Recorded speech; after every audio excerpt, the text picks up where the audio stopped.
Hey guys, welcome back to a new episode of The King Chase, and today I've got another classic example.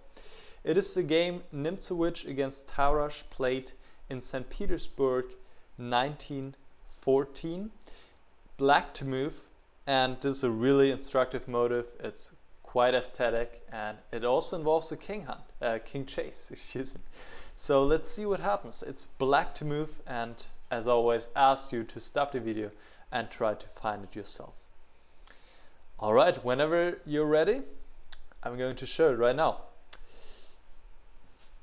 Tarash played bishop takes h2. But what I would like to note, while bishop takes h2 is definitely fabulous, bishop takes g2 was maybe even stronger and easier for black. The point is, after king takes g2, queen g5 check. The idea is that after king h1, now queen f4, threatening mate on h2. White has having quite some difficulties to deal with it. He can try king g2, but just take rook f8, and now queen h3 is threatening, queen f4 is threatening. White has to give to queen with queen e4, and obviously is just lost. And what also I have to notice that king f3 would also be answered by rook f8. Now, well, again, this is threat of queen f4, queen takes h2, queen h3, so rook g1. But now queen f4 check, king g2, and now the rook just comes down here to the second rank, and it's truly a killer move. You can see this is just too powerful, and black is also completely winning at this point. So if you want to go with bishop takes g2, definitely fine.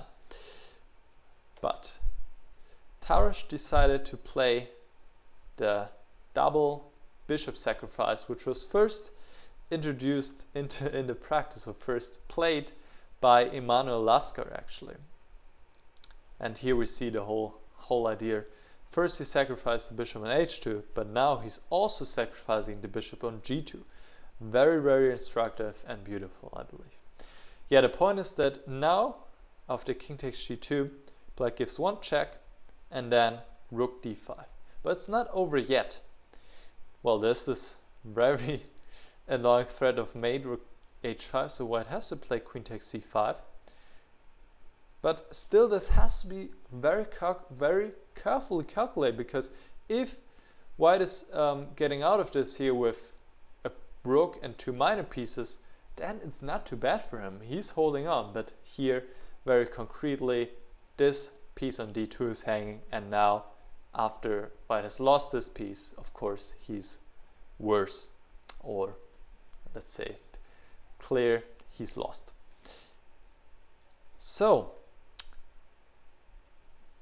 Nimzowitsch saw that coming, so he tried f3.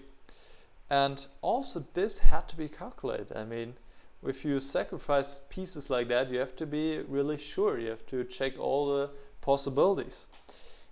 And now very calm move here by Tarash, just rook f8. And now obviously threatening to bring the rook down to e2.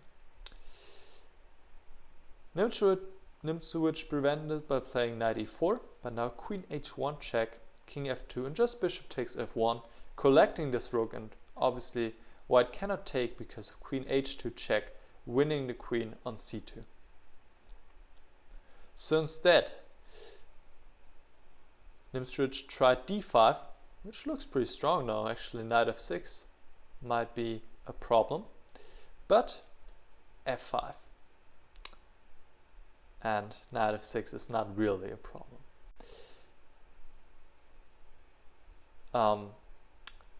Nimzowitsch tried queen c3, just for a moment. What happens after knight f6? Just king f7, and if knight takes e8 now, then queen g2 check, followed by rook takes e8, and it will be over pretty soon for white. So queen c3, now threatening checkmate himself on g7, So black has to react. Queen g2 check, king e3, and now this is another exercise here for you. How did Tarash finish off the king in the center? And this has to be, you know, forced, because otherwise you will be checkmated yourself. But it's all in time. So what to do with black? So rook takes e4.